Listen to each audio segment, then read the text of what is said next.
ধরেন নাজমুল শান্ত ও তাওহিদ হৃদয়, কিন্তু বোলিং সহায়ক উইকেটে একেবারে ধীর গতিতে দলকে এগিয়ে নিয়ে যেতে থাকেন তারা।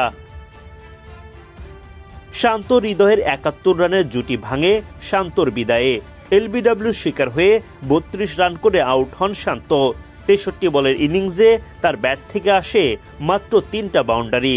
স্ট্রাইক রেট মোটে ৫০.৭৯।